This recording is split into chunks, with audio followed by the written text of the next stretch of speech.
Maria, Ave Maria.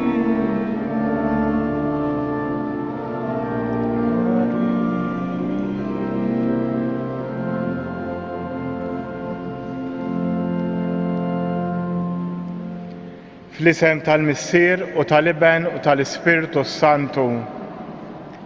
Grazzja lilkom Muslim minn Alla Missierna u Sidna Ġesu Kristu.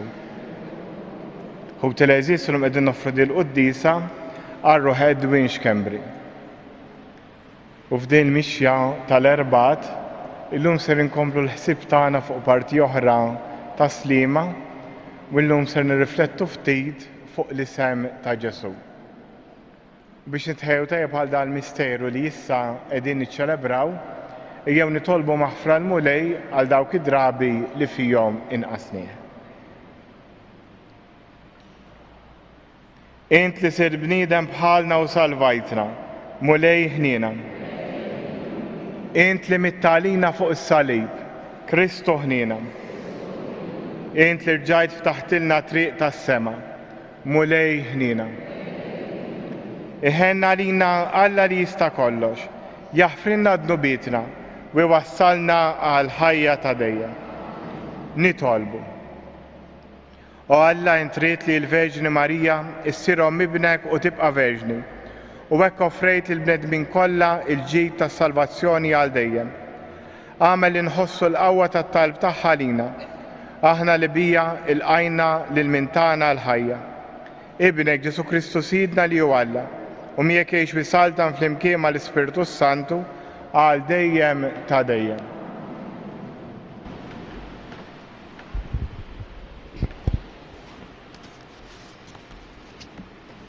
Qari mill-ktieb tal-Profeta Ħosea.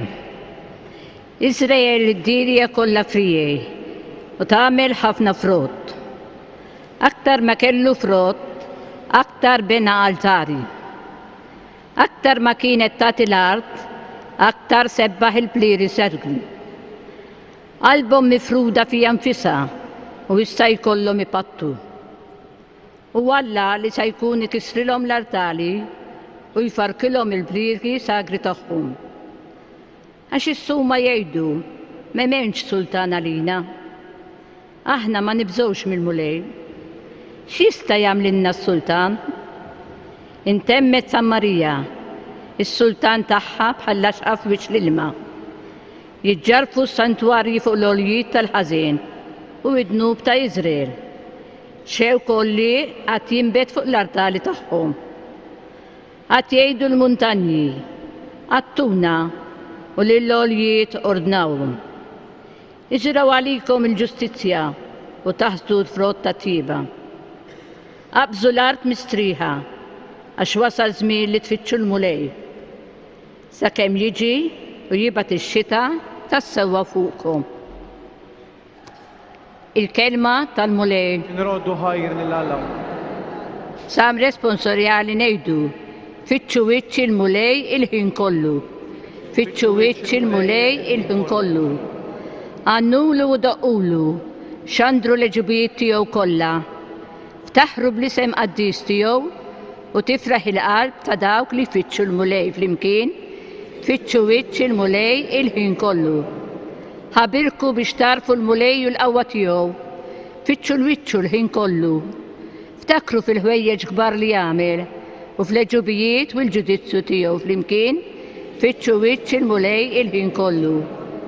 Nisel Abraham l-għaddej tiegħu u li Ġakob il-maħtur tiegħu, jaħwu Alla tagħna mal-għad kollha il-ġudizzju tiegħu flimkien, fittxu wiċċ il-mulej il-ħin kollu. Inqumu bil-wieqa. Alleluja, alleluja,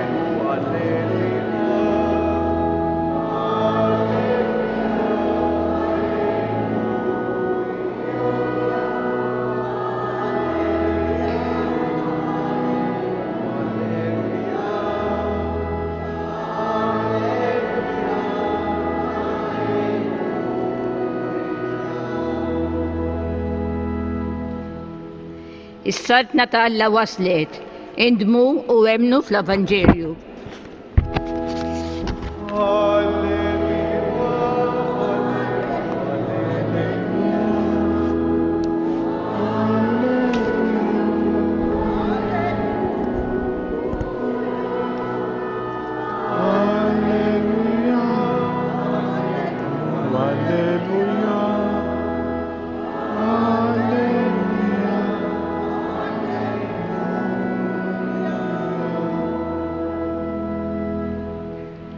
Il-mulej ma'kom. Qari mill-Evanġelu skont San Mattew.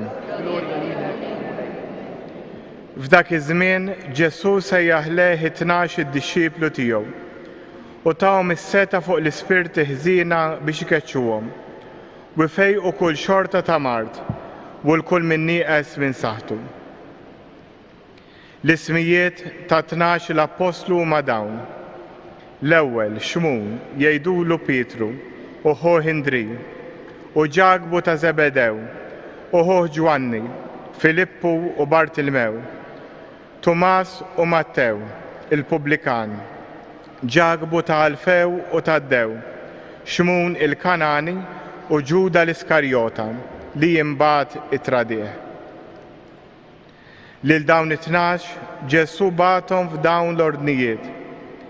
Taqbdux it-triq il-pagani u tidħlux f'belt is-Samaritani. Imma qabel xejn morru fittxu in-naġa il-mitlufa tad-dar ta' Iżrael. Intom hu sejrin x'għandru u għejdu li s-saltna ta' smewwiet waslet. Il-kelma tal-mulej.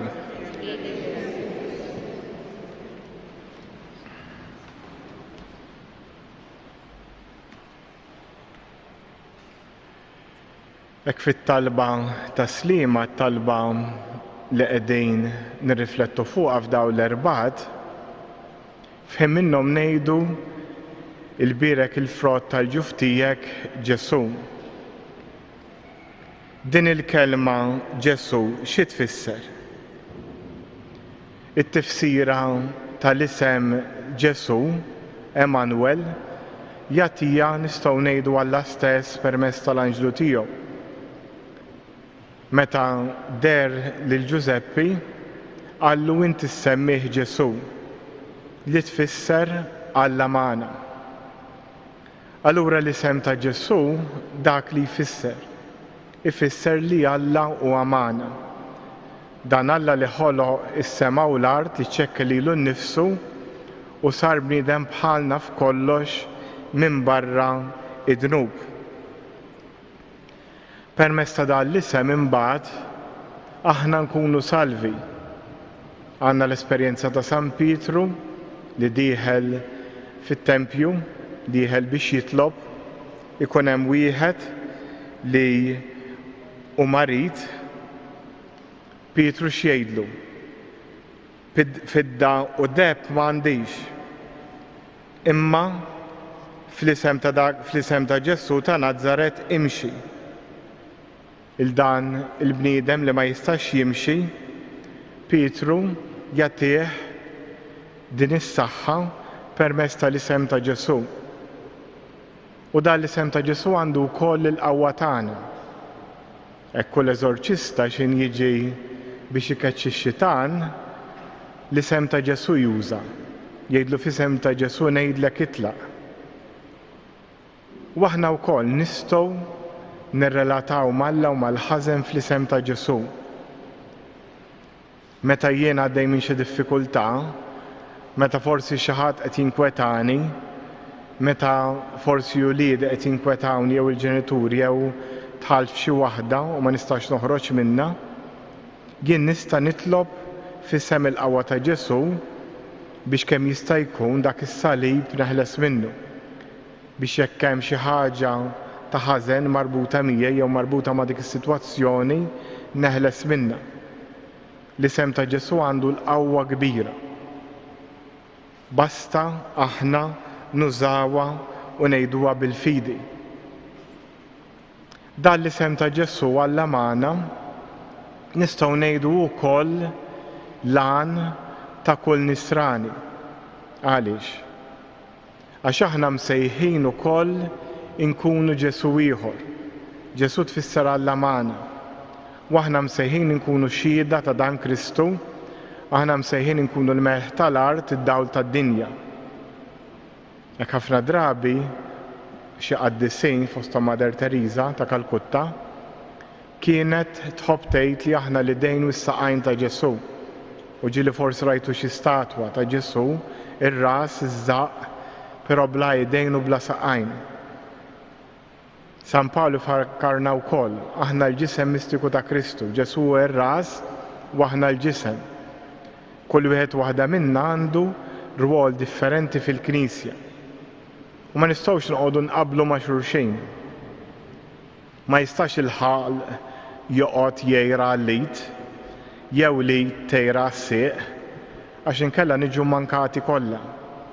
Niġu bla sura, kieku kulħadd kien jgħid biss ma nistgħux nimxu. Kieku konna saqajn biss ma nistgħux naqbdu l-affarijiet. Kieku ma kien hawn l-ebda ħalq ma tkunx tista' tiekol biex tgħix. Kull parti tal-ġisem għandha l-importanza tagħha. U hawnhekk tidħol il-bżonn li aħna biex ngħixu fl-isem ta' Ġesu hemm bżonn li kull wieħed waħda minna jiskopri u jagħmel il-parti żgħira tiegħu.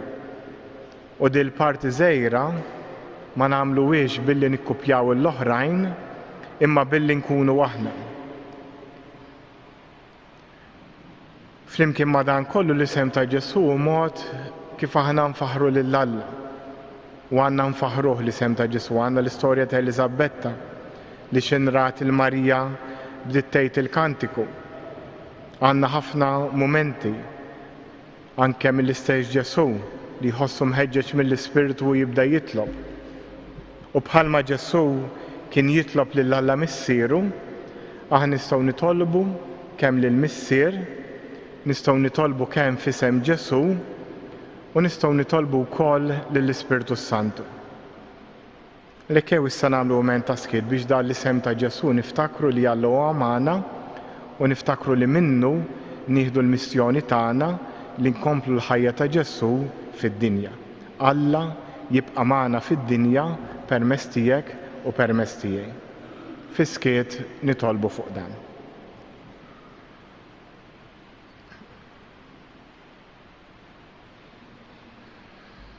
U jew issa nqumu bil-wifqa biex irresqu talbna il-missierna tas-sema. Tolbuk Missier Ħanina għall-Papa għall-isqfijiet tas-saċerdoti għall-Knisja tiegħek kollha biex tkompli dejjem taġixxi fl-isem ta' Ġesu. Nitolbu. Ismana nitolbu mulej. Ejjew nitolbu għall-isqof il-ġdid ta' Għawdex Don Anton Tewma biex il-mulej jimleħ bid-den u l-erf tiegħu u għall-isqof Mario Grek fil-missjoni tiegħu li beda f'Ruma. Nitolbu. Ismana nitolbu mulej. Għalina l-koll biex qatt ma ninsew l-importanza li aħna għandna fil-Knisja u fid-dinja li aħna nkomplu il-missjoni ta' Ġesu.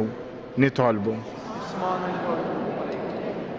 Għal dawk li qed seguna permezz ta' Radio Marija, mod speċjali għal morda, dawk li jieħdu ħsiebhom u dawk li forsi qed iħossuhom waħedhom.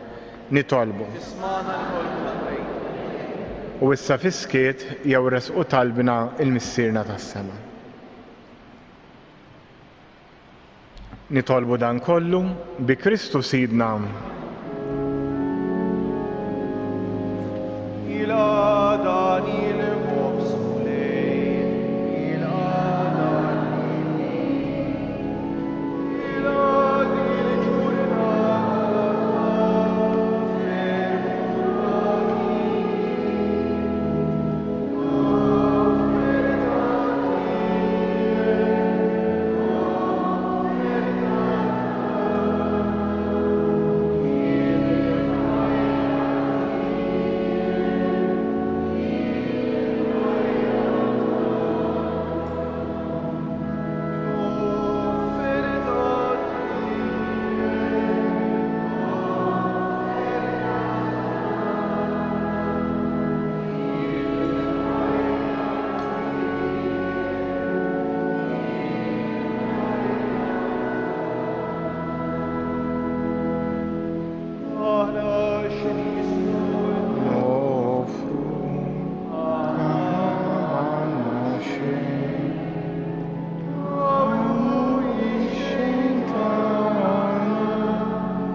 Itolbu tibi s-sagrifiċċju tiegħu tagħkom ikun joġob l-Alla l-Missier li jista' kollox. Jinqalbu lejn lejn is-sagrifiċċju għandek isir flora ta' ismu, għand-ċid tagħna u tal-Knisja u għand-saq kollha tiegħu.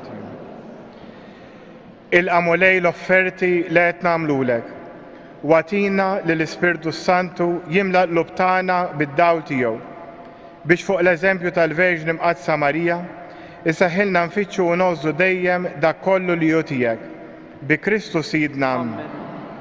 Il-mulej magħkom. Nerfgħu qlubna l fuq.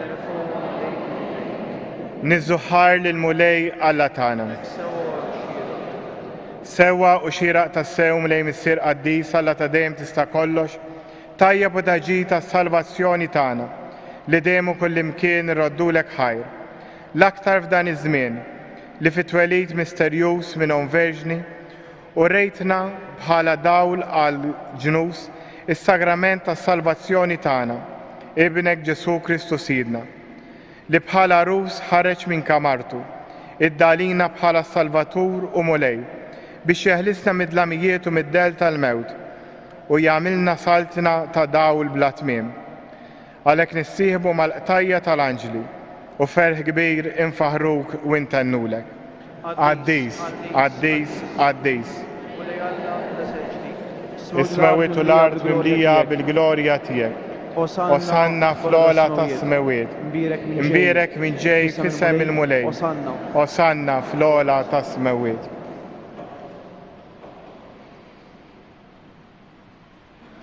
Qaddis tas-sew int mulej tilajn ta' kull qdusija.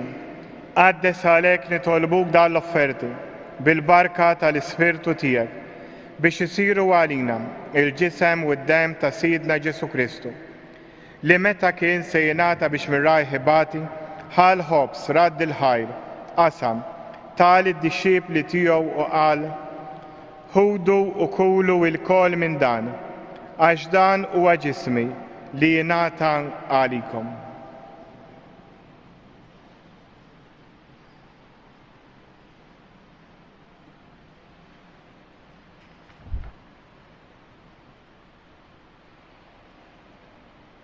Ekku kol wara li klaħa l-kalġ reġrat il-ħajr tal id-dixxiepli tiegħu qal ħudu ixorbu minnu l-kol għax dan huwa l-kalċ ta' demmi tal-patt il-ġdid li jibqa' għal dejjem.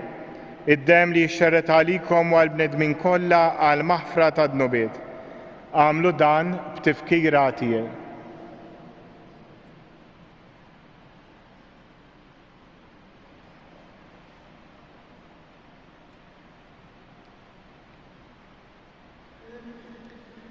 Danu il-misteru tal-fidi. U li darem Għadir krudal dal-kalċi inħabru l-mewtija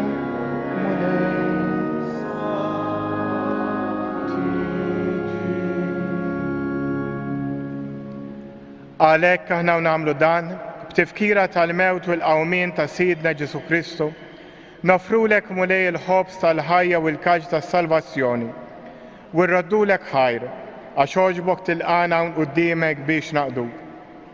U miċ-ċokon tagħna nitolbu li l-Ispirtu Santu jaqadna f'ġisem wieħed li jiena nieħdu sehem mill-ġisem u d-dem ta' Kristu. Ftakar mulej fil-Knisja tiegħek imxerda mad-dinja kollha wettaqa fl-imħabba flimkien mal-Papa Franġisku, l-Isqof tagħna Marju u mal-Ministri tiegħek kollha. Ftakar ukoll fħutna li raqdu bit-tama tal-qawmien, ftakar f'Edwin, ftakar fil-mejtin kollha. Daħħalhom quddiemek fid-dawl tas-sebħ tiegħek. Ħenna lina l-kol nitolbuk, għatilna wkoll il-wirt tal-ħajja ta' dejjem. Flimkien mal-Verġni Mqadsa u Malla Marija, Żewġa Ġuseppi, l-Apostli u l-Qaddisin kollha li jgħix fil-ħbiberija tiegħek sa mill-bidu tad-dinja. Għamel li magħhom, infaħruk u nsebħuk b'Ġesu Kristu Ibnek. Bi Kristu, ma' Kristu u fi Kristu, jingħata lilek Alla missier li tista' kollox, flimkien mal-Ispirtu Santu, kull ġieħu glorja għal dejjem ta' dejjem. immexxija mill-istess spiritu li mexxa lil Ġesu, ejjew nitolbu t-talba li Ġesu stess għallimna. Missirna li inti fis-semawiet jitqaddes ismek, tiġi saltnatek, ikun li trid int kif is-sema hekk da fl-ard. Ħobżna ta' kuljum għatina llum, aħfrinna d-nubietna, bħalma naħfru il-minu ħati għalina, la ddaħħalniex fit-tiġrib, iżda ħlisna mid-deni. Eħlisna jitolbuk mulej minn kull deni, għatina fit-tieba u l-ħnina tiegħek il-paċi fi żmienna, biex inkunu ħielsa dejjem mid-dnub u imħarsa minn kull inkwiet. Aħna u nistennew u nittamaw ilejna u l-miġi tas-Salvatur tagħna Ġesu Kristu. Mulej Ġesu Kristu li qed l-apostli tiegħek inħallilkom is-sliem nagħtikom is-sliem tiegħi, la tħares lejn dnubietna, iżda ħares lejn il-fidi tal-Knisja tiegħek. Għad jaslim u laqda li int trid fija, int li tgħix fis-saltan għal dejjem ta' dejjem. Il-paċi tal-mulej tkun dejjem magħkom. Għatu l-paċi lil xulxin.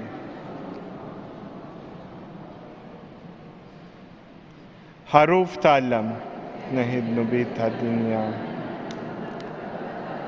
Neħidnu bit tad-dinja.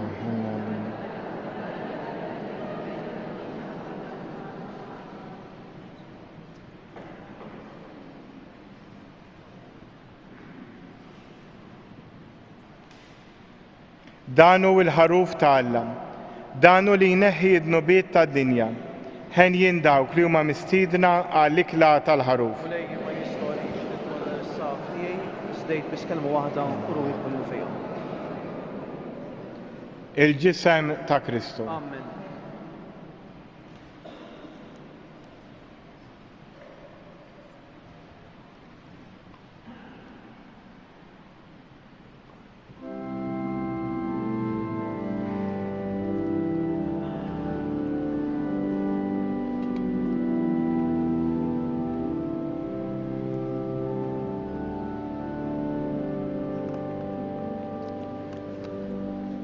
Oh, nemici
nitolbu.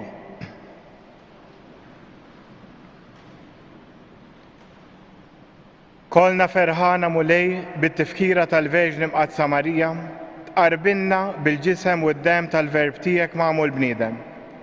Għamel li dan is-sagrament imqaddes iseħħibna dejjem ma' ibnek fin-natura tiegħu ta' Alla u li jgħix wi-saltan għal dejjem ta' dejjem. Il-mulej magħkom. Wiberikkom Alla li jista' kollox, il-Missier, l-Iben u l-Ispirtu Santu. Morru u għejxu fil-paċi ta' Kristu. Nroddu ħajja.